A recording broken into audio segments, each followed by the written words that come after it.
काशीपुर नाम का एक छोटा सा गांव था। उस गांव में चंदू नाम का एक किसान रहता था। चंदू बहुत ही अच्छा नेक इंसान था और बहुत सीधा साधा था, जो हमेशा लोगों की भलाई में विश्वास करता था। एक दिन चंदू अपने खेत से अपने घर वापस लौटा ही था कि तभी उसकी पत्नी कमला उससे बोली, मैं आपकी ही काफी देर से प्रतीक्षा कर रही थी। चंदू बोला, क्या हुआ कमला? कमला बोली, आज सुबह से रमा न तो कुछ खा रही है न पी रही है, बस गुमसुम लेटी हुई है। चंदू बोला, कमला तुम चिंता मत करो, मैं देखता हूँ। इतना बोलकर चंदू अंदर अपनी बेटी रमा के पास जाता है। रमा जिसकी उम्र केवल 10 वर्ष थी, चंदू से बोली, पिताजी। रमा आंख बंद करके लेटी हुई थी। जैसे ही उसने अपने पिता की आवाज सुनी, रमा ने अपनी आंखें खोल दी। चंदू ने पूछा, क्या हुआ रमा? तुम्हारी माँ बता रही है कि तुमने सुबह से कुछ खाया पिया नहीं। अगर तुम ऐसे ही भूखी रहोगी तो तुम और ज्यादा कमजोर हो जाओगी। रमा बोली, पिताजी मुझे भूख नहीं लग रही और मेरे शरीर में पूरी तरह से दर्द हो रहा है। रमा की बात सुनकर चंदू की आंखों में आंसू आ गए, क्योंकि चंदू की बेटी रमा काफी समय से बीमार चल रही थी। चंदू अपनी आंखों से आंसू पोंछते हुए बोला, चिंता मत कर रमा, तू बिल्कुल स्वस्थ हो जाएगी। इतना बोलकर चंदू अपनी पत्नी के पास आकर खड़ा हो गया।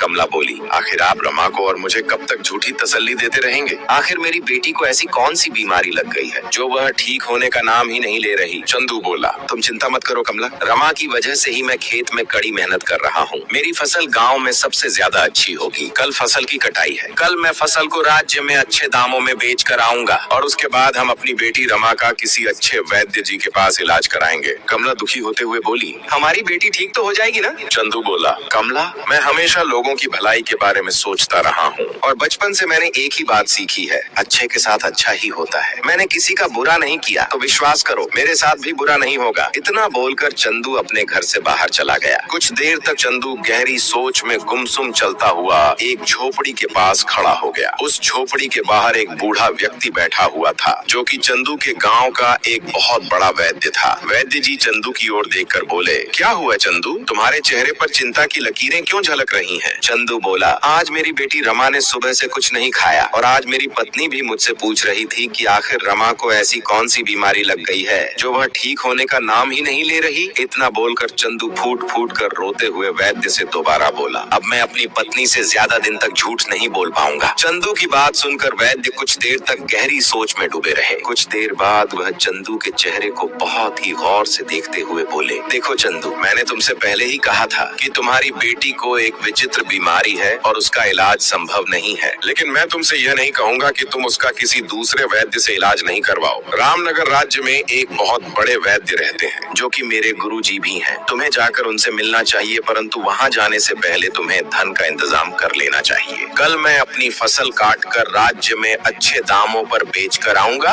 और फिर उसके बाद मैं अपनी बेटी को उन्हीं वैद्य के पास ले जाऊंगा जो आपके गुरु हैं। मुझे विश्वास है कि मेरी बेटी सही हो जाएगी। वैद्य बोले, ईश्वर करे ऐसा ही हो। वैद्य की बात सुनकर चंदू अपने घर पर चला गया। अगली सुबह जब चंदू अपने खेत की फसल कटाई के लिए जाने ही वाला था कि तभी गांव का मुखिया दौड़ते हुए चंदू के घर पर आ पहुंचा और चंदू से बोला, चंदू गजब हो गया। चंदू बोला, क्या हुआ मुखिया जी, आप इतने घबराए हुए क्यों हैं? मुखिया बोला, जो खबर मैं लेकर आया हूँ उसे सुनकर तुम भी घबरा जाओगे, जल्दी बताइए। मुखिया जी क्या हुआ? चंदू ने पूछा। मुखिया बोला, कल रात तुम्हारी फसल में आग लग गई, तुम्हारी फसल जलकर राख हो गई। मुखिया की बात सुनकर चंदू दौड़ता हुआ अपने खेत में पहुंच गया। चंदू ने देखा कि उसकी सारी फसल जलकर राख हो चुकी थी। चंदू अपना सिर पकड़कर रोने लगा। तभी वहाँ मुखिया आ पहुंचा। चंदू मुखिया की ओर देखकर रोते हुए बोला, अब मैं क्या करूं मुखिया जी? सोचा था कि इस फसल को बेचकर अपनी बिटिया रमा का रामनगर राज्य के वैद्य से इलाज करवाऊंगा, अब मैं क्या करूं समझ में नहीं आ रहा। मुखिया चंदू से बोला, चंदू तुम्हारे खेत में आग कैसे लगी? चंदू रोते हुए बोला, आप नहीं जानते, मेरी फसल में आग नहीं लगी, बल्कि मेरी जी तोड़ मेहनत में आग लगी है।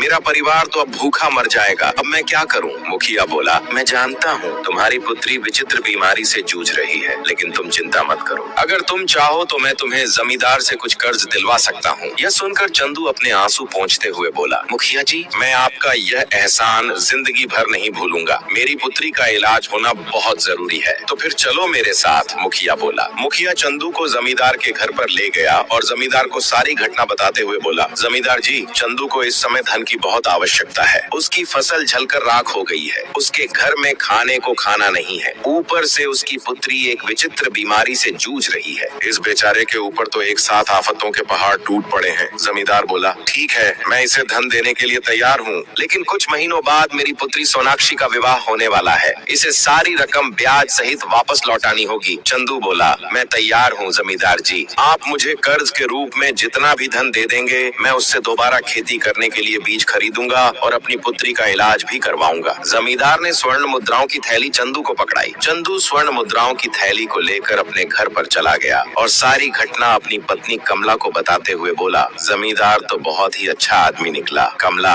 अगर जमींदार जी मुझे कर्ज नहीं देते तो न जाने क्या होता, मैं तो हिम्मत ही हार गया था। कमला बोली, आप सही कहते हैं, अब हमें अपनी बेटी का इलाज कराने में देर नहीं करनी चाहिए। चंदू उसी दिन अपनी पत्नी कमला के साथ अपनी बेटी रमा को लेकर रामनगर राज्य के उस बड़े वैद्य के पास चला गया। वह बूढ़ा वैद्य रमा की जांच पड़ताल करने के बाद बड़ी ही गंभीर अवस्था में चंदू की ओर देखकर बोला, मुझे क्षमा करें चंदू, तुम्हारी पुत्री का इलाज असंभव है। यह सुनकर चंदू और उसकी पत्नी कमला बुरी तरह से घबरा गए। चंदू बोला, आप कहना क्या चाहते हैं? हम तो बड़ी उम्मीद लेकर आपके पास आए थे। वैद्य बोला, चंदू, कुछ विचित्र बीमारी ऐसी होती है जिनका इलाज भी बहुत विचित्र और दुर्लभ होता है। तुम्हारी पुत्री को भी ऐसी ही बीमारी है जिसका इलाज शायद ही इस संसार में हो। तुम अपनी पुत्री को यहाँ से ले जा सकते हो। चंदू और कमला फूट फूट कर रोने लगे। वे दोनों उदास मन से अपनी बेटी रमा को लेकर दोबारा अपने गाँव वापस आ गए। अपने घर पर आकर कमला रोते हुए चंदू से बोली, तो क्या हमारी बेटी रमा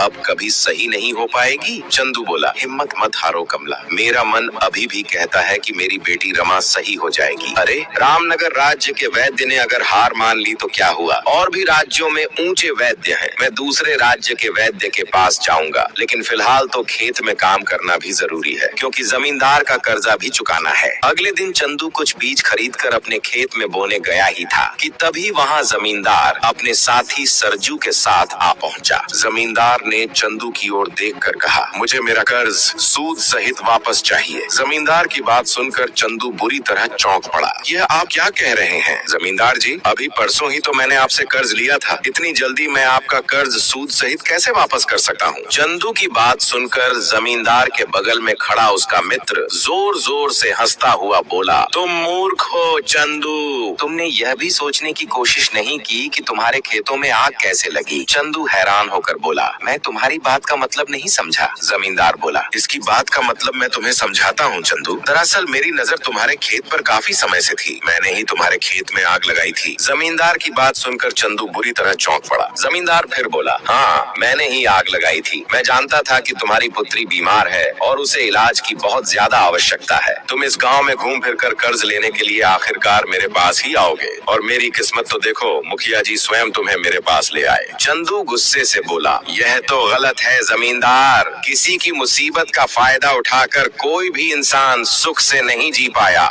जमींदार हंसते हुए बोला, ये बातें सिर्फ सुनने में अच्छी लगती हैं चंदू, इससे पहले कि मैं तुम्हें तुम्हारे खेत से धक्के मारकर बाहर निकालूं, यहाँ से निकल जाओ। आज से यह खेत मेरा है, क्योंकि मैं जानता हूँ कि तुम मेरी रकम सूद सहित 7 जन्मों तक नहीं चुका सकते। चंदू समझ गया कि जमींदार की नीयत उसके खेत पर पूरी तरह खराब हो चुकी है। वह निराश होकर आंखों में आंसू लिए अपने घर की ओर चल पड़ा। आधे रास्ते में वह एक वृक्ष के नीचे बैठकर फूट